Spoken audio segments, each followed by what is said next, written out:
Éric Chall, bonjour. Bonjour. Alors finalement, vous serez le suppléant de Nicole Thomas dans la circonscription de Haguenau. Elle avait pourtant publié une tribune très violente où elle affirmait qu'elle barrerait la route aux parachutés parisiens que vous êtes. Les réconciliations n'ont pas dû être faciles. Bah si, parce qu'elles ont été même très rapides. Honnêtement, je comprends la réaction de Nicole Thomas. On lui a dit beaucoup de choses. D'abord, on lui a dit que j'étais parisien, donc forcément, ça ne pouvait que l'agacer. Elle a rapidement découvert que ce n'était pas le cas.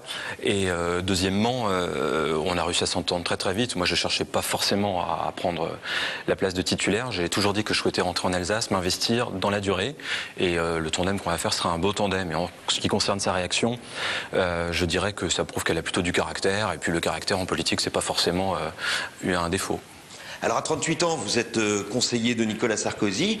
Vous dites que vous voulez revenir en Alsace, mais s'il est réélu, vous partagerez encore entre l'Alsace et l'Élysée ou il veut plus de vous? C'est à lui qu'il faudra poser la question. Je vous promets d'essayer de le faire venir sur une émission dans quelques jours. En tout cas, ce sera avec plaisir. Et 3 minutes, ce sera parfait pour le format de l'interview. Sérieusement, on ne sait pas de quoi le futur est fait.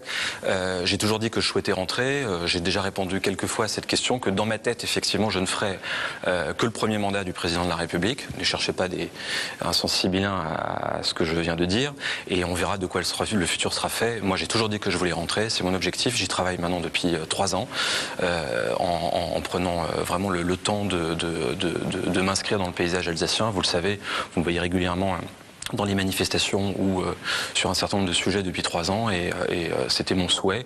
Et maintenant, nous sommes à quelques mois de cette échéance et j'ai vraiment l'intention de revenir définitivement à l'été. Alors c'est vrai que vous multipliez les apparitions sur le terrain jusqu'aux salles de basket ce week-end pour casser cette image de Parisien, mais vous n'avez à ce jour aucun lien avec Haguenau. Vous habitez Oswald de temps en temps et les maires de Haguenau et Brumath semblent décider encore à vous mettre quelques bâtons dans les roues. Ça vous ennuie? Non, écoutez, pour être tout à fait franc, toutes les ambitions sont légitimes et je respecte vraiment la volonté initiale des maires d'Haguenau et des maires de Brumath d'être candidats, comme d'ailleurs Nicole Thomas. Je pense que l'équilibre auquel on est arrivé aujourd'hui, à savoir une candidate qui a un talent réel, qui en plus est la maire de la plus grande maire de ville alsacienne, puisque maintenant nous n'avons plus Strasbourg, hein, Bischwiller c'est 11 000 habitants, c'est une candidature légitime, c'est une femme de talent et je pense qu'on peut tous se mettre d'accord aujourd'hui pour être derrière elle. Me concernant et les reproches qui me sont faits, je pense que c'est dans la durée qu'on pourra les enlever. C'est normal qu'on me traite de parisien dans la mesure où je travaille à Paris. J'ai pas encore réussi à délocaliser l'Élysée à Strasbourg. C'est promis, on essaiera de le faire dans le 2e mandat. Donc techniquement, je suis obligé de travailler à Paris. La seule chose qui me fait un tout petit peu de peine dans ces cas-là, c'est pas qu'on me dise que je travaille à Paris, c'est bien normal, mais qu'on en fasse une espèce d'argument politique où on me nierait jusqu'à mon identité alsacienne. Toute ma famille vit ici, enfin j'ai tout ici, et c'est la seule chose qui me blesse parfois un petit peu.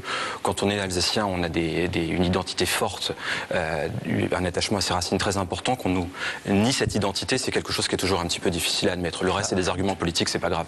Dernier point très rapidement, la rumeur non démentie formellement par Nicole Thomas dit qu'elle pourrait vous céder sa place en cours de mandat si elle est élue. C'est une... comment dire, je dirais que ce sont des propos peut-être un poil malveillants, destinés à peut-être des adversaires pour donner un peu moins de valeur à sa candidature qu'elle n'en a.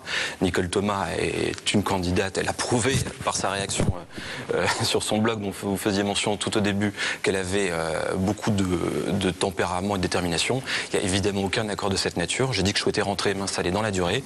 Nicole Thomas est candidate pour être députée 5 ans et elle le sera. Et je ferai tout pour l'aider à se faire élire et n'essayez pas de tirer des plans sur les mois qui viennent. Éric Chall, merci. Je vous en prie.